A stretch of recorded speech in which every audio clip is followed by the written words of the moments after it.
I remember January 2021 getting back into the classroom after being virtual for several semesters, and students are just wearing masks. We're having to spread out in the classroom. We have smaller class sizes, and I saw it was a tough time for everybody, right? But I saw that my students were lacking the fight that typically is required to be good in a math course. And what I mean by that is in our math majors courses, we typically want to challenge students. We want to give them hard problems that they don't understand at first, and they just keep working at it till they get that understanding. But I wasn't seeing that fight. I walked out of that classroom at the end of the semester just thinking, I have to change something up. I have to rethink the way I'm doing things because my students are just not progressing the way I need to. Thankfully, I found standards-based grading, a version of alternate grading that I want to go with today. I'm going to explain what it is, and then I'm going to give you some quick pointers on why I think it's an effective grading system. All right, let's get started.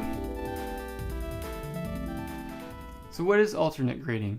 It's a category of different grading paradigms, and the subcategory that I find myself under is something called standards-based grading.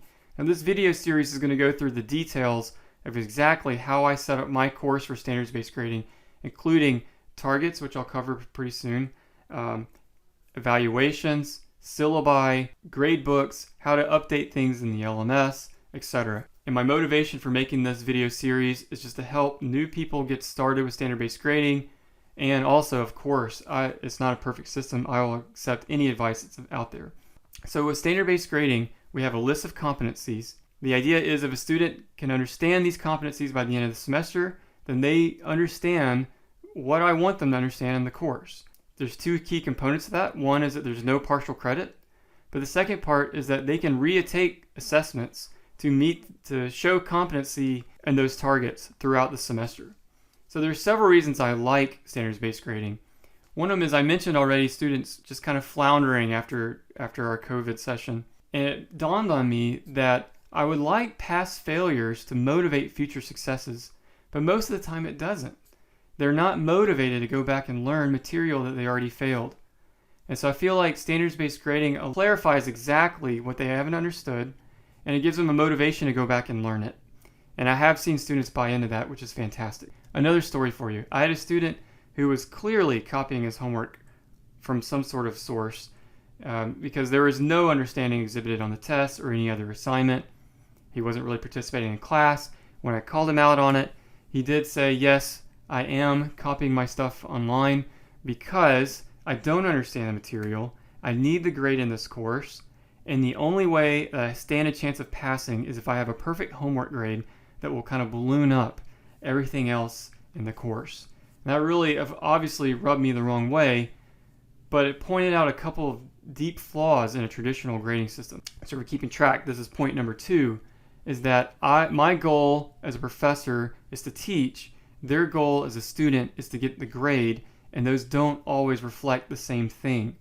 And so I've always tried hard to make my measurements, my assessments reflect learning, and students have figured out how to game the system where they don't actually have to learn to get the grade. They're taught from a young age that the grade is the important part of the course, but I'm trying to get them to grow out of that and to understand the material is actually the important part of the course. I think standard-based grading does a great job of helping with that because to get the grade, you have to show some sort of competency. It's not just about accumulating a huge amount of points from miscellaneous places and sticking them together and hoping it's enough. It's about, do you understand it or not? The story with the copied homework also pointed out a deep flaw in traditional grading, and that is my grades do not actually reflect accurately a measure of learning. And that hurt.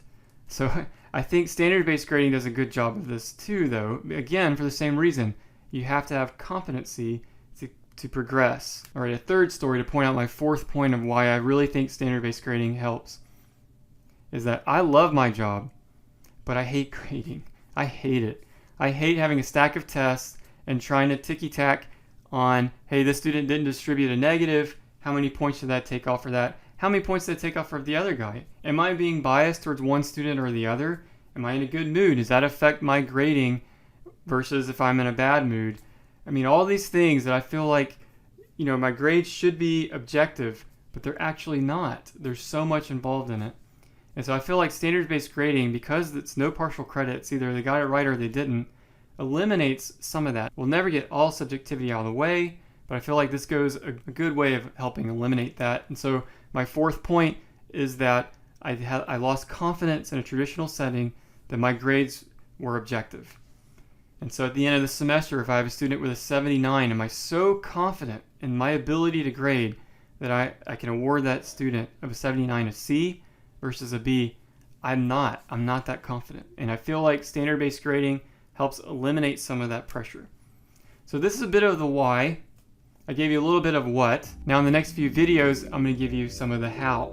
I want to show you exactly how I build my system. And let me be clear, there are a lot of sources out there to help you. I have some good places to start in the description of this video. Everybody does theirs a little bit differently.